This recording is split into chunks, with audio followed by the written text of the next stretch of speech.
আসসালামু আলাইকুম। আপনারা গেল 2-3 দিন ধরে নানান ধরনের তথ্য, অপতথ্য, গুজব অনেক কিছুই শুনছেন।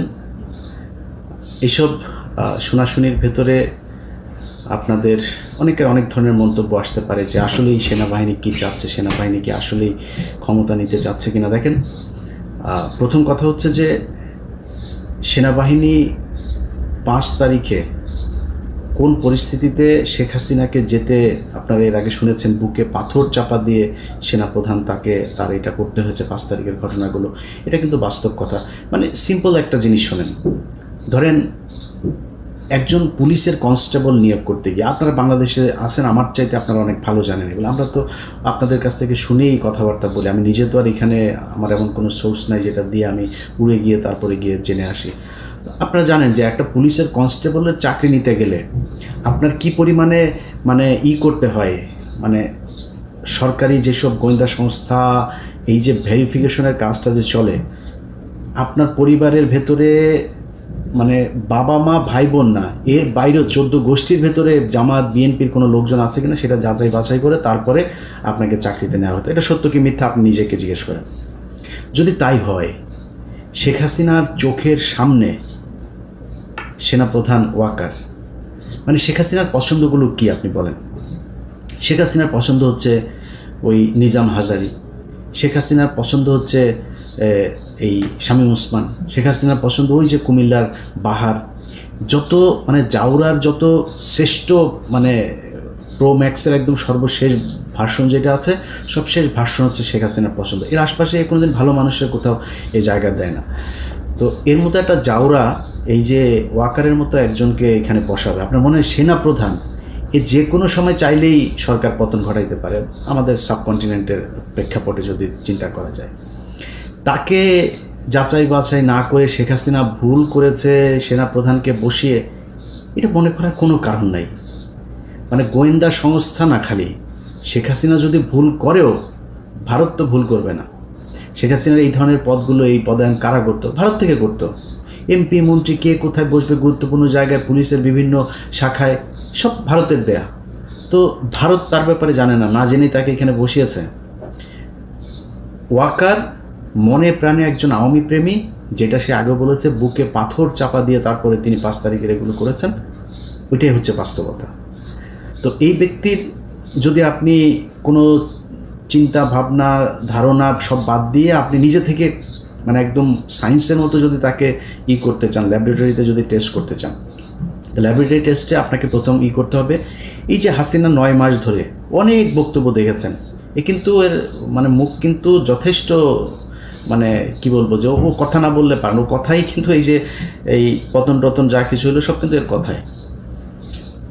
এর মুখ থেকে গেল 9 মাসে আপনি আজ পর্যন্ত শুনেছেন ওয়াকার সম্পর্কে কোনো খারাপ কথা, ওয়াকারের বিরুদ্ধে কোনো অভিযোগ?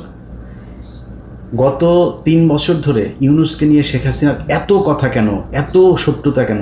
কারণ হাসিনা জানতো যে ইউনূস কিছু একটা ভেতরে ভেতরে করছেন, বা পশ্চিমাদের যেই চিন্তা ভাবনা সেটা তিনি জানতেন, এটা জেনেই কিন্তু তিনি এগুলো করেছেন। অতএব হাসিনার মুখ থেকে বের হয়ে যায়।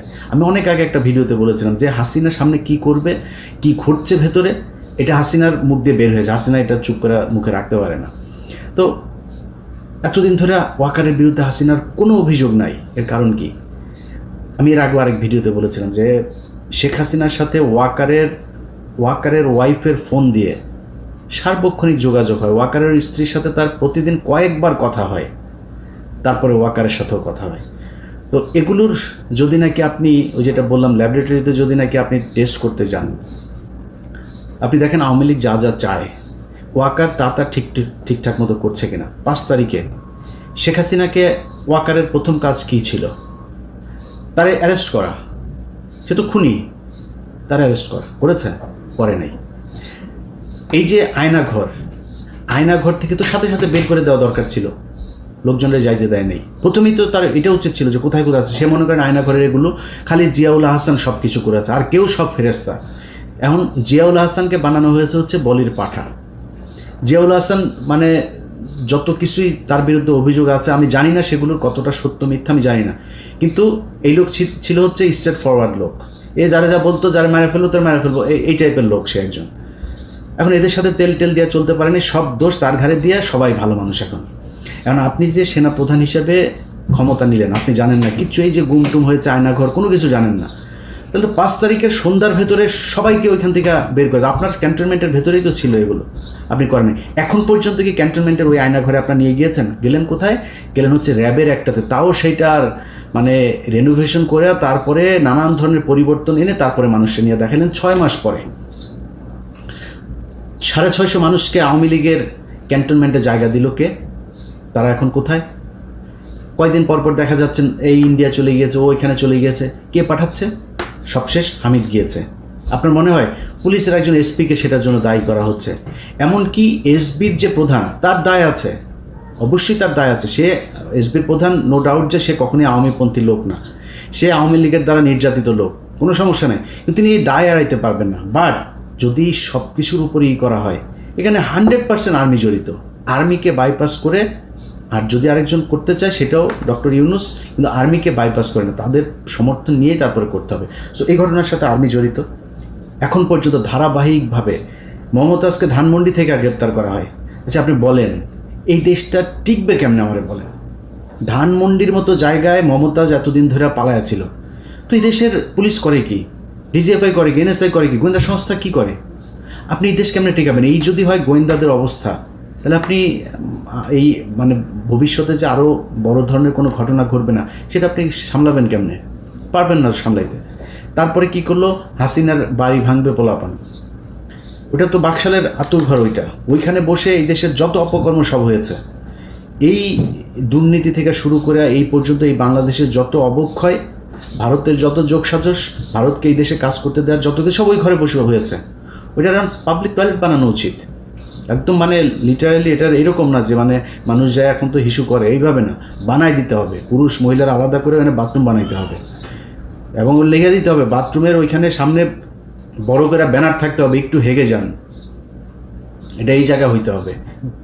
প্রচণ্ড ঘৃণার একটা স্থান হওয়া দরকার। ওইটা মানুষ ভাঙতে চেয়েছে, জনগণ চেয়েছে, সেনাবাহিনী যায় বাধা দেয়। সেনাবাহিনীর কাজ কি? এদেরকেই করা নাকি? এদের আপনার বাধা দিতে যাইতে বললো কে? এরপরে বাংলাদেশে যত ধরনের 2 দিন পর পর এই যে আমি টেলিভিশন পত্রিকার নাম ধরে বলছি না,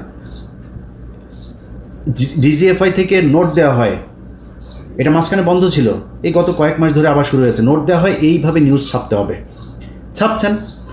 কীভাবে আপনার এই যে ধর্ষণ চারিদিকে চলছে, এই ধর্ষণগুলোকে আপনার মানে দেখে মনে হয় কি বাংলাদেশের জীবনে কোনোদিন ধর্ষণ হয় না, এমনভাবে এটাকে প্লেস করা হচ্ছে।